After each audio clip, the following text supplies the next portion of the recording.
일자리는 구하지 못하고 헛걸음만 한 임 선생은 퇴근을 하여 집에 돌아간 저녁 시간마다 무가지와 웹사이트를 뒤져보느라 저녁상을 차릴 여유조차 없었다. 아파트에 붙어있는 대출금에 이사를 하며 새로 산 가전제품들의 할부금에다 하고 있는 공부를 마치기 위해 들어갈 학비 외에도 나갈 돈이 수두룩했다. 잘못하면 거리로 나앉게 될지도 모른다는 불안감에 마음이 시급했다. 봄이 지나가는데도 꽃나들이 한번 나가보지 못하고 언제 꽃이 폈다 졌는지 형체를 알 수 없는 노루죽죽한 꽃잎들이 길에 너부러져 있었다. 임 선생은 심란한 마음으로 출근을 했다.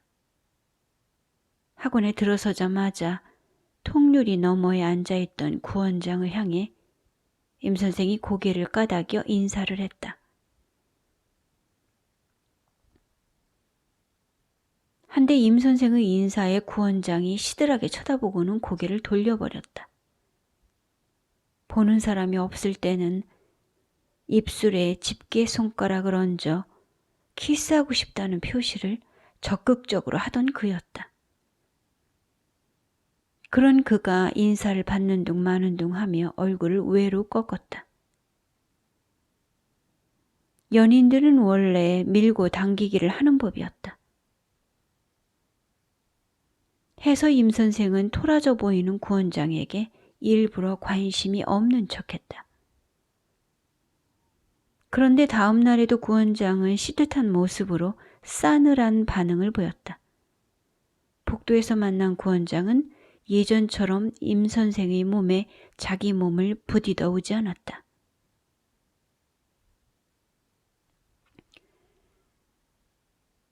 의아스러운 마음으로 며칠을 지내다가 다시 주가 바뀌어 임 선생은 출근을 하자마자 커피를 타서 구원장에게 갖고 갔다.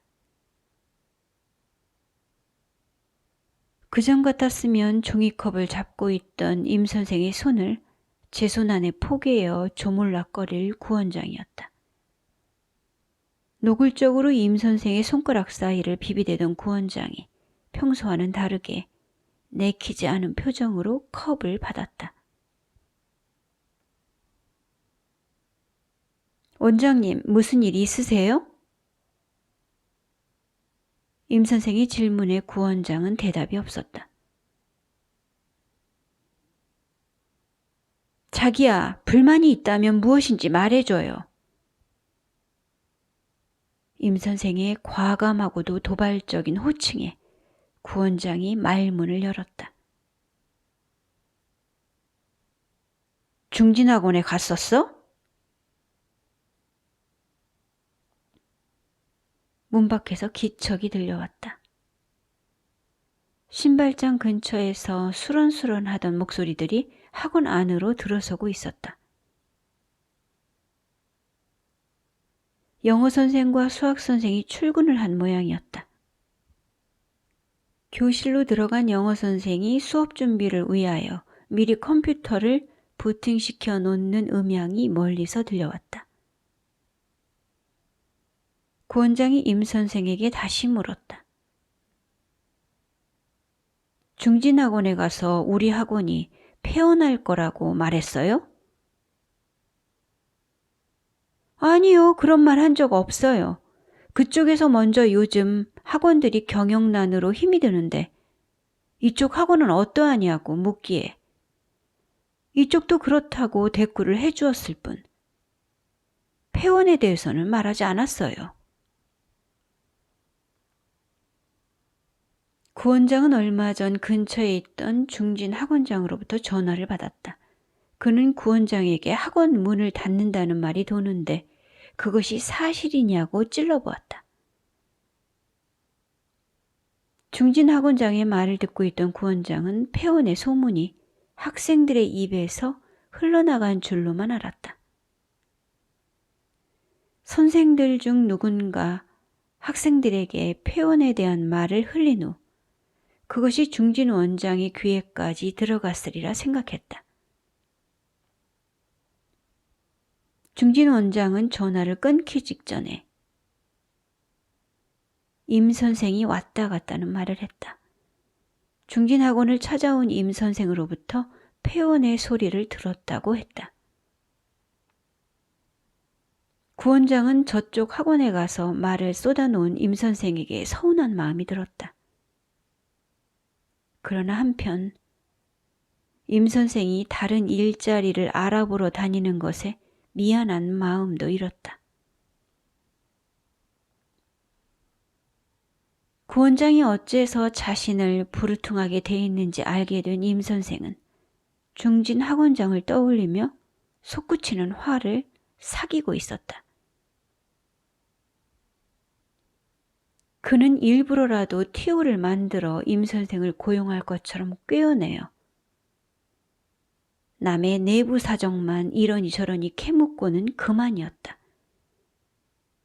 그랬던 그가 구 원장에게 전화를 걸어 오갔던 얘기에 거짓을 덧붙여 전달한 모양이었다. 중진 원장으로 인해 임 선생은 구 원장을 보기가 난처했다. 그 전에 다녔던 교회에서도 임 선생은 이번과 비슷한 상황에 몰리게 되어 신도들과 사이가 틀어진 것이었다. 사람들은 임 선생이 무슨 말인가를 했다면 그것에 제 짐작들을 더했다. 그런 후 임 선생을 오해의 한가운데에 서게 만들었다. 임 선생은 화근을 일으킨 장본인이 되어 사람들의 입에 오르내리다가 예기치 않은 비난을 받았다. 그전 교회에서도 삼자 대면에 섰던 임 선생은 결백을 밝히지 못하고 교회를 떠날 수밖에 없었다.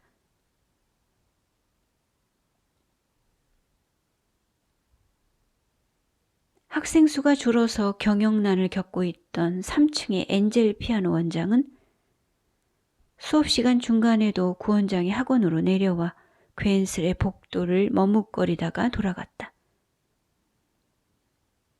며칠 전 엔젤 원장은 구 원장으로부터 차량 운행을 해주지 못하겠다는 말을 들었다.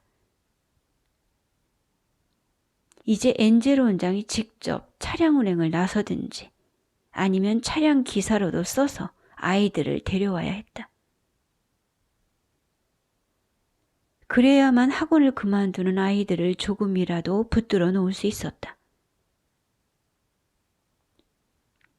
케이블 방송을 보다가 새벽이 되어서야 잠이 드는 엔젤 원장은 아침 일찍 일어나서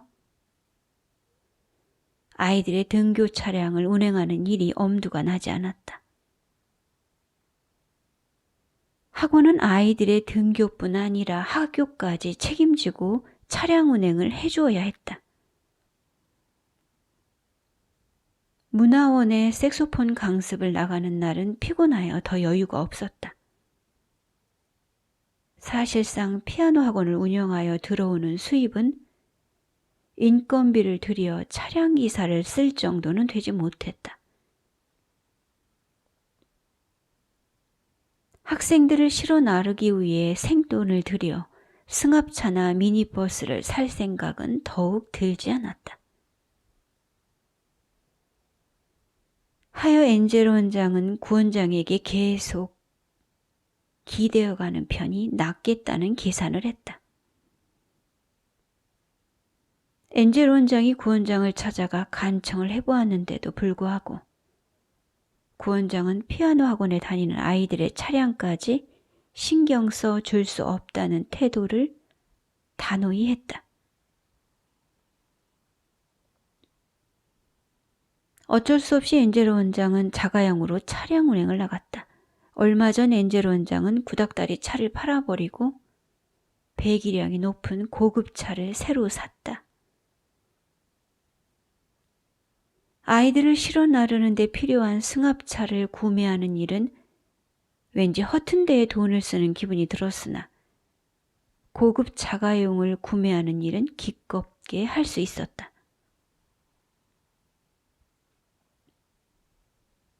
새 자가용으로 애써 차량 운행을 해주고 있었지만 나날이 학생들의 수는 줄어만 갔다. 엔젤 원장이 급기야 소득 향상을 위한 묘안을 짜내었다. 피아노 학원에 학생들이 없는 오전 시간과 밤 시간대에 주부 피아노 반과 성인 색소폰 반을 열기로 한 것이었다. 그런 시작을 할 수 있었던 데는 영어 선생이 있었기 때문이었다. 영어 선생이 오전 시간대에 엔젤 학원에서 피아노를 치기 시작했을 때부터 성인 피아노반이 있느냐는 문의가 들어왔던 것이었다. 집에 피아노가 있는 영어 선생이 일부러 학원에 나와서 피아노를 치는 데는 이유가 있었다. 그것은 학원 거실에 놓인 상아빛 그랜드 피아노의 터치감과 음색 때문이었다. 헤드셋을 끼고 디지털 피아노의 장난감 같은 건반을 두드리는 것보다야 어쿠스틱 피아노의 터치감이 나을 것이었다. 손가락이 건반 위를 나비처럼 할랑거릴 때 그랜드 피아노는 웅장한 음색을 내놓았다. 그것이 영어 선생의 마음을 후려놓았을 터였다. 엔젤 원장이 성인 음악반 모집을 위해 현수막을 걸자 얼마 되지 않아 사람들이 모이기 시작했다. 같은 직장에 다닌다는 간호사 2명과 근처의 놀이방 선생과 주부 1명이 성인 피아노반에 등록했다.